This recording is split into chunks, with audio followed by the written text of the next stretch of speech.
Napansin mo rin ba yung sarili mo na hindi ka na nagpo-force ng connection? Like, hindi na big deal sa'yo kung wala kang kausap? Or kahit walang mangumusta? As long as okay ka naman without anyone. Have you been in the position na you're avoiding a lot of people lately? Kasi okay lang maramdaman mo na malungkot ka.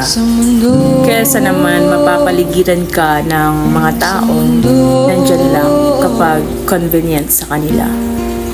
You are enjoying the moment of silence.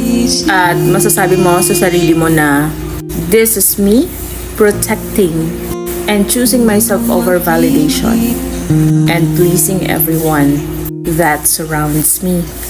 Baga, the bottom line is, may peace of mind kapag hindi mo hindi ipagsiksikan yung sarili mo sa mga taong ayaw sa'yo. Let them ignore you. Kasi lagi naman less expectation, less stress. And sa paglipas ng panahon, mapapansin mo na lang yung sarili mo na dati nalulungkot ka kapag may taong ayaw sa'yo or hindi ka kinakausap. Pero ngayon nasa era ka na ng pag ayaw sa'yo, ayaw mo na rin. Na yung dating obsessed na obsessed noon, nonchalant na ngayon.